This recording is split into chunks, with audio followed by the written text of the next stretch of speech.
Welcome to this MOOC on social entrepreneurship. My name is Kai Hockerts and I'm Professor of Social Entrepreneurship at the Copenhagen Business School. We're here on the CBS campus. With 20,000 students, CBS is one of the largest business schools in Europe. Typically, our courses are available free of cost to students from Europe. However, for those of you from outside the European Union, tuition cost can be quite substantial. This is where our MOOC series comes in. We hope you enjoy the free material we're providing to you, and please also check out the other MOOC courses. In this first video, I will introduce you to what this MOOC is about.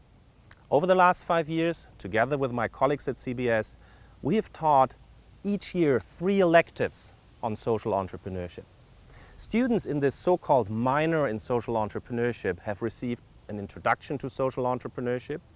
They plan and facilitate an innovation boot camp. And lastly, they have written a business plan on a social enterprise they want to start. In this MOOC, you will meet some of our former students and you will learn about what they're working on. We're leveraging the experience from our minor and hope to bring it to the people around the world. This course will show you how to become a social entrepreneur, a change maker. It will show you how to start a social enterprise which will generate income to help meet its social mission. The course will also show you how to create long-lasting impact through social innovation. And if you're currently enrolled in a course at the Copenhagen Business School, you can actually take this MOOC together with one of our elective courses in social entrepreneurship. This course is different from other MOOCs you may have taken. Our focus is less on my co-teachers and me lecturing to you about theoretical concepts. Actually, this is about you co-creating this course interactively. And by this, I don't just mean that you read the readings and take the occasional pop-up quiz. You will actually interact with other MOOC participants. Over the next 12 weeks, you will engage in starting a real social enterprise.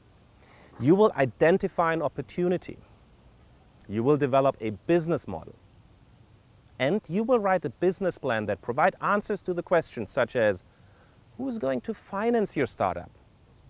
How do you measure the social impact? And what are your growth and exit strategies?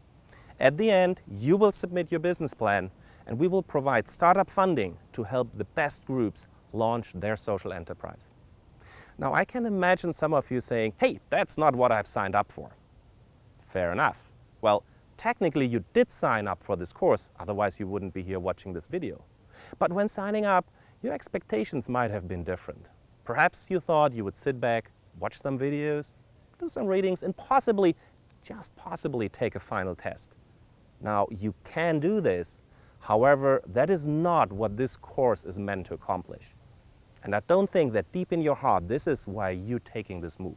Think about it. Why did you sign up for this MOOC on social entrepreneurship? I thought so. You signed up because you want to affect positive change in society. Differing wildly from other MOOCs, this course is less about learning and more about doing. As I said, at the end of this course, you will have launched a social enterprise. This might be a daunting idea at this point. I'm sure you might have a full life, a family, a job, hobbies. Now, the good news is that none of you will start your social venture alone. You'll be working in groups. Actually, the very moment you're watching this video, there are dozens, probably hundreds of people watching the same video. You're not alone. The group aspect of this MOOC means that everybody, and I mean everybody, can contribute to this MOOC. You may think that this course is just for those who can dedicate themselves full-time to starting up a social enterprise. That is not so. Actually, you might take over just one small role in your team. For example, you may be scoping out the market and potential competitors. Or you might just do a social impact assessment. Or you might help contact potential investors and attract them to your startup. You can agree to leave other parts of your business plan to the other team members. Now, you don't believe that you can be a part-time social entrepreneur? Well, Let me introduce you to Anders Möller. Anders has been a full-time student at the Copenhagen Business School for the past 5 years.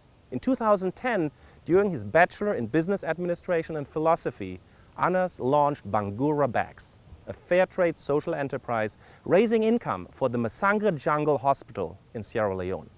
While going to lectures, taking exams in moral philosophy, as well as business accounting, he still has found the time to start up this small social business. Let's go and meet Anders Möller. His story is inspiring, and we are going to continue in the video segment after that. Hey, my name is Anders Möller, and I'm a social entrepreneur who has helped establish Bangura Bags in Sierra Leone, where we make bags out of used bicycle tubes in Sierra Leone. This is these, which are basically on the outside used bicycle tubes, and then traditional African fabric on the inside, where you can find the name of the tailor within, and all of them are made on pedal-powered style on old Singer sewing machines by the tailors down there.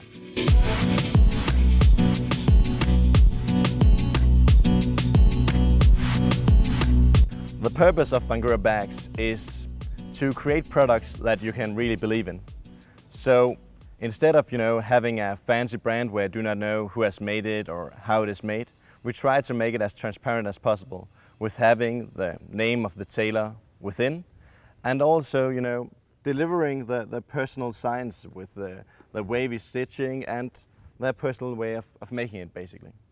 The bags are made at the Masanga tailor shop, where they gather the bicycle tubes from around the community and sew them together with foam and African fabrics in order to make these products, and that way through both create wealth and empower themselves and their families, but also deliver money and basically make the Masanga Hospital sustainable from their production of bags. We have found that people buy this bag because it is basically a personal product, a product that they can relate to, and a product that has a deep story. A deep story that is not only about that some fancy guy found out that he would like to make bags, but basically both have a social mission and an environmental mission. So first off, it really empowers the local community, and it really has these people into the products so you can relate to them and you can see their names, etc. throughout the product. But also an environmental mission in the way that we reuse the material that is else not used and take the trash and make it into quality products. I got personally involved because the doctor Peter Bo Jørgensen, who started re-establishing the hospital after the Civil War, after he had put for a lot of money equipment down there because he couldn't use it in Denmark anymore. He was trying to build it up, having volunteers in, but also having money basically to get it running. And some of the money came throughout donations, but it's really not a sustainable way of having a cash flow, right? So they also tried to build up professional businesses. And one of them were Bangura Bags. And I was asked whether I was interested in coming down there and help establish the business. We stress the social mission in the way that is basically what keeps this product up, what really creates value for it. Because of course we focus, when we talk with people, mainly on that this is a personal product that will, they will be happy for, that it is a customer pain that we basically come in and takes care of. But a part of that is of course also that it has a deep story, a deep social mission where it creates value not only for themselves but also for the tailors that creates these products for the family and their community. So the social mission is basically what does that I can say that it is a personal product and it is a real product. In our communication, the design quality of the bags is demonstrated throughout our pictures. Instead of saying that it is really high quality, we want to show it. In our communication strategy, the price of the products is basically a question of who we want to compete with. Who is our competitors? Which brands do we see ourselves as close to? And what we have done is giving the bags a price. So we have brands of good quality, really good quality, not Gucci or Armani, but good quality brands that we then have the competitive advantage of the story. So the products should be of such a quality and is of such a quality that they can compete with these brands on their core quality, but moreover has this big story that gives them a competitive advantage. In our communication strategy, the social mission is not something that we put up front and say, hey, you should really buy this product because then it will be better for the people in Africa. But we basically say that this is a personal product that is of good quality and is really nice. So the social mission is underlying.